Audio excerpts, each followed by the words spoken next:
களுக்கிடையில் அறிவு களஞ்சியம் போட்டு நடத்தி அதுக்கும் வெகுமதியான பரிசுகளை வழங்கினோம் என்பதை நான் இந்த இடத்திலே நான் சொல்ல விரும்புகிறேன்.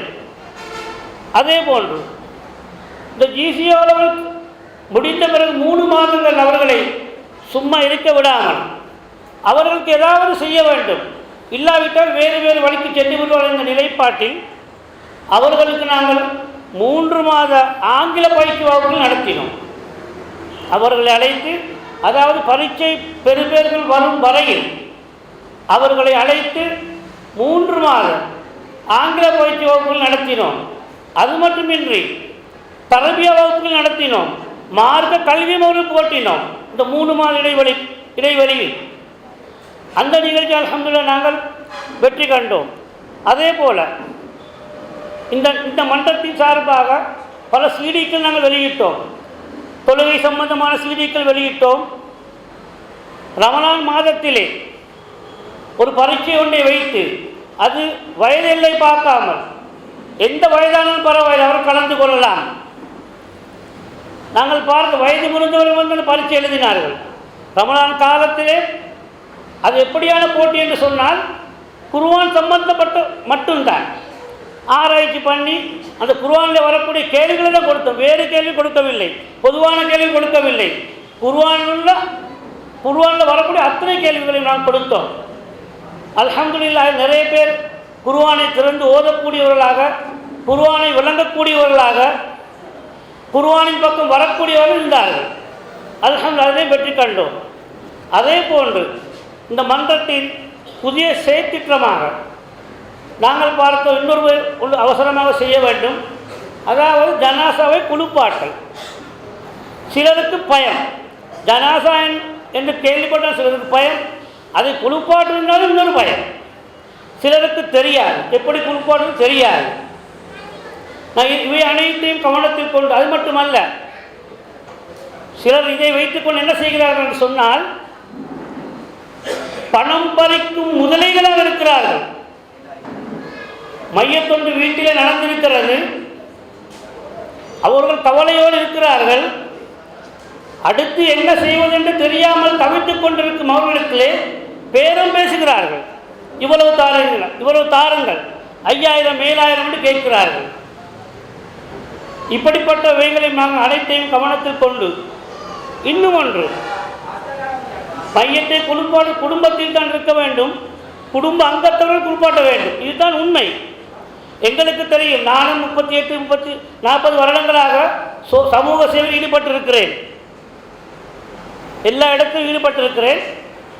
அதில் நான் கதைக்கும் பொழுது அவர்கள் சொல்லுவார்கள், இந்த ஜனாசா இப்படி இருந்தது, இப்படி புண்ணாக இருந்தது, இப்படி இருந்தது, எப்படி இருந்தது, கேவலப்படும் ஏதோ அவர்கள் ஏதோ சொல்லிக் கொண்டிருக்கிறார்கள்.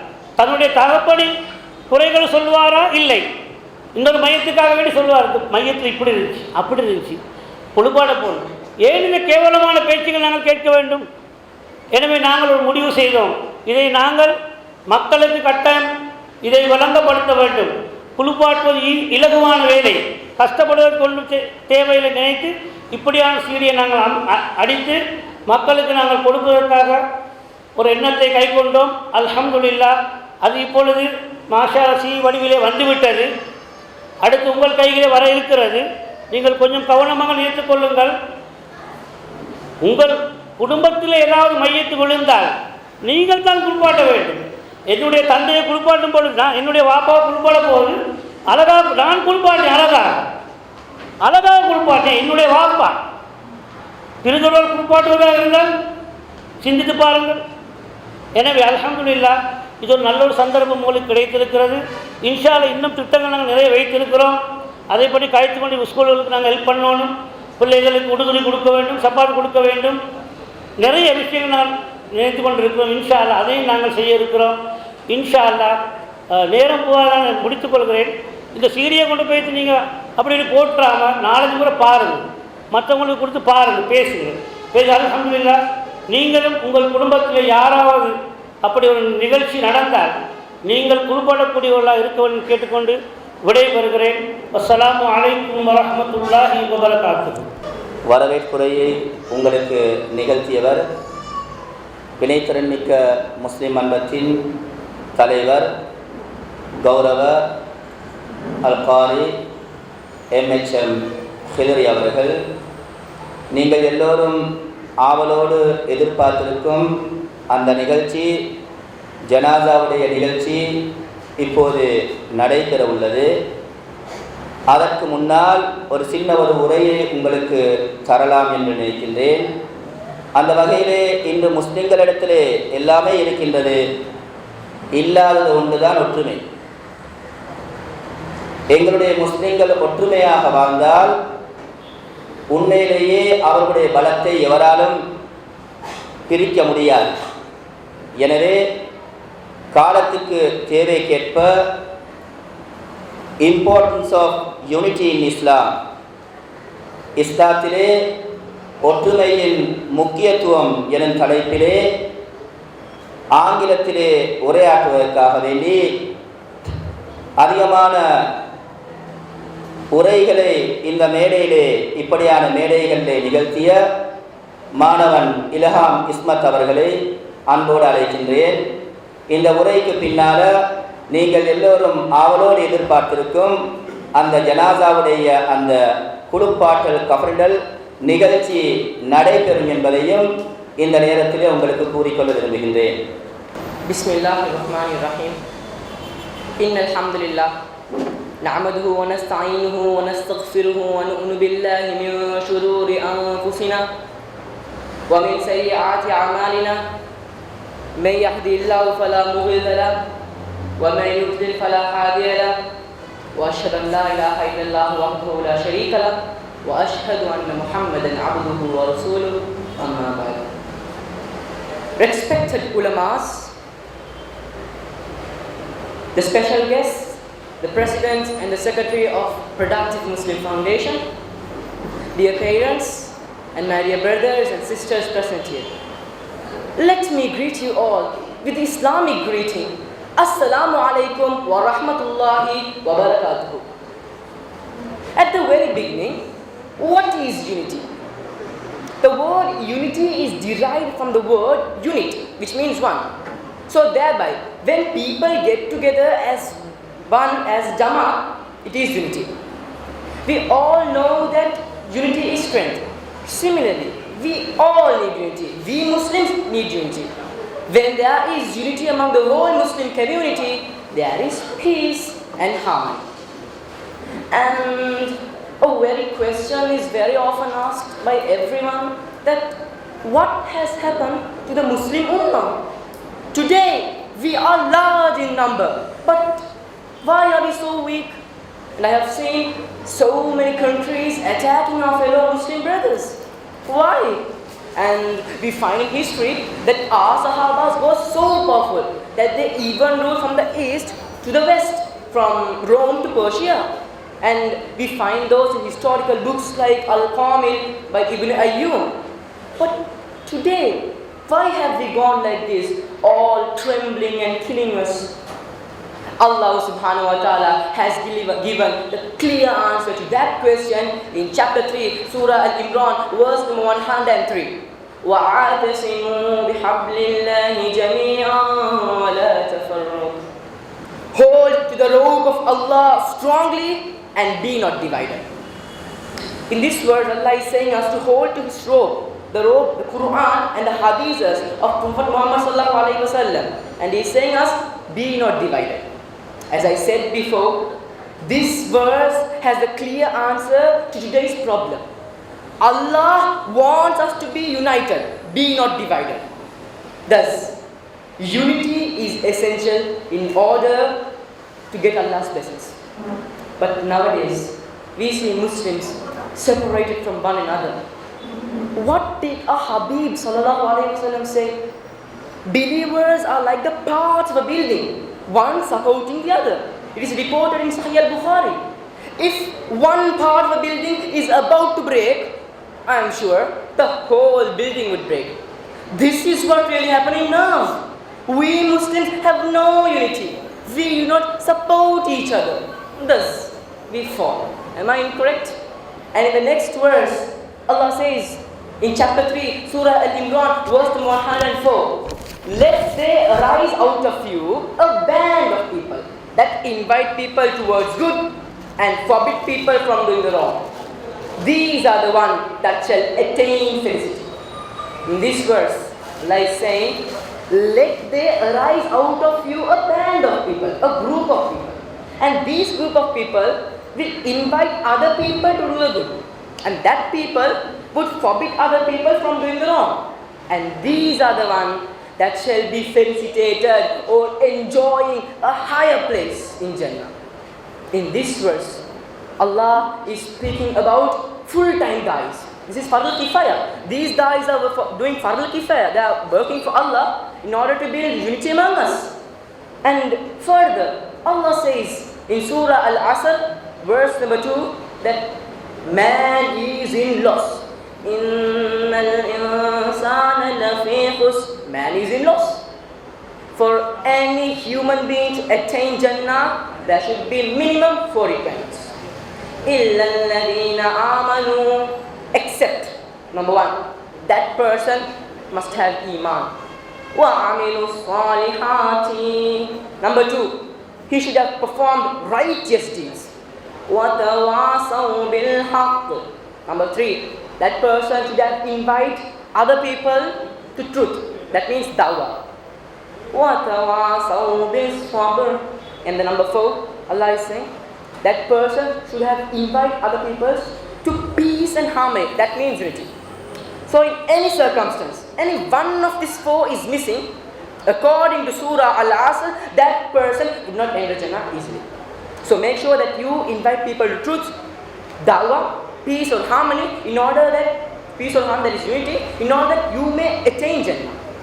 And according to Imam Shafi, Rahmatullahi alayhi, may Allah bestow His mercy upon him, he said that if Allah only sent this surah, the Surah Al-Asr, it would be sufficient enough for the guidance of the whole humanity.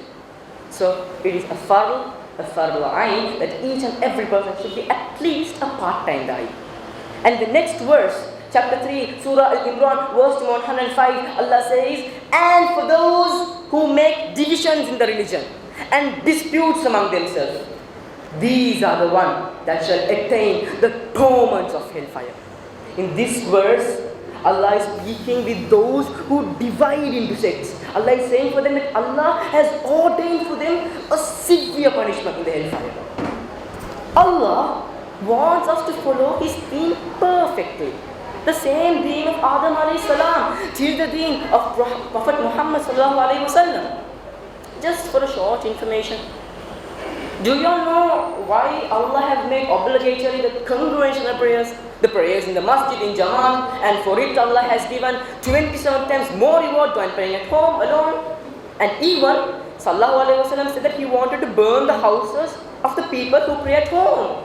Why is all this? One reason for it is, when people get together in Jamaat, they as a whole become one, the Ma'moons, after them of the Ma'moons. One means unity. This unity is developed within Jamaat. Hence, by all these, we can come to a conclusion that making divisions in your deen is prohibited, haram. And further, Allah says to our Prophet that Allah will clearly deal with those who divide into sects. Nowadays, we not only see division between sects, but we also see that unity is lost among parents, neighbors, siblings, relatives, etc., etc. And by doing all these, you still expect Allah to show mercy on you. Don't you all know that Allah will never accept 3 persons' dua? A person who has lost unity among his parents, who never care about them. And a person who smokes, who uses toxicants, smoking or any other intoxicants. And a person who brings problem between 2 fellows, making them enemy, disunity. May Allah protect us. Allah's punishments are most severe. None of us will be able to bear it. Allah protect us. And today, we see so many backbiters. And people who you used to call another using nicknames. How many of a percentage used to call another using nicknames? And today, a Muslim used to call another Muslim a kafir. Na'udhu billah. Sallallahu Alaihi Wasallam said, if a Muslim is calling another Muslim a kafir, and if kufr is not in him, it comes back to the person who said. Kufr means disobeying Allah. Do you want to be such? Think before speaking. Any word that is uttered out cannot be taken back inside. A word told is told forever. So think before speaking. So my dear parents and friends present here, I would like to speak more on this topic as this is also a kind of dawah, but time does not allow me. Today, Muslims are in this state, it is because we have lost unity. The absence of unity brings about destruction, disruption, devastation and disputes. Allah is for the whole mankind. He is the Rabbul Alameen. And unity is the ultimate aim of the teaching of Islam. So, we must condemn extremism and terrorism in the name of our religion and unite the whole Muslim community if we really believe in the unity of Almighty Allah. May Allah unite the whole Muslim community and protect us from disputes. Ameen. Wa akhir da'wana alhamdulillahi rabbil alamin. அந்த அதிரடி பேச்சை உங்களுக்கு ஆங்கிலத்திலே வழங்கியவர் மாணவன் இல்ஹாம் இஸ்மத் அவர்கள். சமீபத்திலே அவருடைய பாடசாலையில் நடைபெற்ற பேச்சு போட்டியிலே அவராகவே இந்த ஸ்பீச்சை அதாவது பேச்சை தயாரித்து முதலாம் இடத்தை பெற்றார் என்பதையும் இந்த நேரத்திலே கூறிக்கொள்ள விரும்புகின்றேன். அடுத்ததாக நீங்கள் எல்லோரும் மிக ஆவலோடு எதிர்பார்த்திருக்கும் அந்த நிகழ்ச்சிக்காக வேண்டி நாங்கள் தயாராக இருக்கின்றோம். என்னுடைய நண்பரும் இங்கே வந்து தயாராக இருக்கின்றார். எனவே அமைதியாக இந்த நிகழ்ச்சியை கேட்குமாறு பணிவோடு கேட்டுக்கொள்கின்றேன். அல்ஹம்துலில்லாஹ் வஸ்ஸலாத்து வஸ்ஸலாமு அலா ரசூலில்லாஹ் வ அலா ஆலி ஹிஸ்பில்லாஹ் அம்மா பஅத். சங்கைக்குரிய அல்லாஹுவின் நல்லடியார்களே, இந்த நிகழ்ச்சியை ஆரம்பிப்பதற்கு முன்னால் இந்த நிகழ்ச்சிக்கு பின்னால் எங்களுக்கு நேரம் இருக்குமானால் ஒரு கேள்வி பதில் நிகழ்ச்சி ஒன்றையும் நாம் ஏற்பாடு செய்துள்ளோம். இந்த தலைப்புக்கு உட்பட்டு அதை தாராளமாக உங்களுடைய சந்தேகங்களை கேட்டுக்கொள்ளலாம். சங்கைக்குரிய அல்லாஹுவின் நல்லடியார்களே, அல்லாஹு தபாரக வ தஆலா அவனுடைய மார்க்கத்தை அதன் தூய்மையான வடிவத்திலே அறிந்து அதன் பிரகாரம் தன்னுடைய வாழ்க்கையை மனமுள்ளதாக ஆக்கிக்கொள்ள வேண்டும் என்பதற்காக வேண்டி நம் எல்லோரையும் ஒரு மேலான தீனுடைய மஜ்மாவிலே ஒன்று சேர்த்து வைத்திருக்கின்றார். இது அல்லாஹ் நமக்கு செய்த ஆகப்பெரிய ஒரு நியாமத். சங்கைக்குரிய அல்லாஹுவின் நல்லடியார்களே, ஒரு ஜனாசாவுக்கு நாம் செய்ய வேண்டிய கடமைகள் 4 உள்ளது. சங்கைக்குரிய அல்லாஹுவின் நல்லடியார்களே, ஒரு ஜனாசாவுக்கு நாம் செய்ய வேண்டிய கடமைகள் 4 உள்ளது. அதில் முக்கியமான 2 கடமைகளை நாங்கள் படிக்கவிருக்கின்றோம். ஒரு ஜனாசாவை எப்படி குளிப்பாட்டுவது, ஒரு ஜனாசாவுக்கு எப்படி கஃனிடுவது என்ற விடயங்களை ஆதாரத்தோடும் செயல்முறை ரீதியாகவும் படிக்கவிருக்கின்றோம். சில விடயங்கள் இருக்கின்றன, அது எல்லோரோடும் சம்பந்தப்படுவதில்லை. உதாரணமாக வியாபாரம், அது ஒரு சில சாராரோடு சம்பந்தப்பட்டது. ஆனால் இந்த ஜனாசா விடயத்தை பொறுத்தவரையில் அது எல்லோரோடும் சம்பந்தப்படக்கூடியது. எனவே எல்லோரும் தெரிந்திருக்க வேண்டும். ஜனாசா என்பது ஒவ்வொரு குடும்பத்திலும் நடக்கக்கூடிய ஒரு விடயம். எனவே ஒவ்வொருவரும் மையத்தை குளிப்பாட்டுவதற்கு முன்வர வேண்டும். நம் சமுதாயத்திலே சிலர் மையத்தை குளிப்பாட்ட பயப்படுகின்றார்கள். மார்க்கம் தெரிந்தவர்கள் கூட மையத்தை குளிப்பாட்டுவதற்கு பின்வாங்குறாங்க. அதனால மார்க்க அறிவில்லாதவர்கள் பிழையாக செய்ய முன்வருகின்றார்கள். நம் சமுதாயத்திலே இன்னும் சிலர் இதை ஒரு வியாபாரமாக ஆக்கியுள்ளார்கள். ஒரு மையத்து விழுந்து விட்டால் அதை குளிப்பாட்டி கஃனிடுவதற்கு 5000 10,000 என்று எடுக்கக்கூடிய ஒரு காட்சியை நம்ம பார்க்கின்றோம்.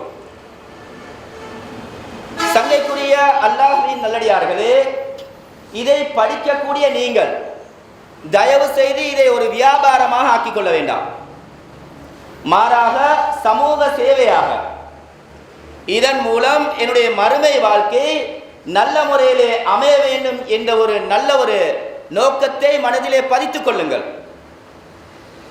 1997ஆம் ஆண்டு செப்டம்பர் மாதம் 9ஆம் தேதி மரணித்த என்னுடைய தந்தையை குளிப்பாட்டக்கூடிய ஒரு பாக்கியம் எனக்கு கிடைத்தது.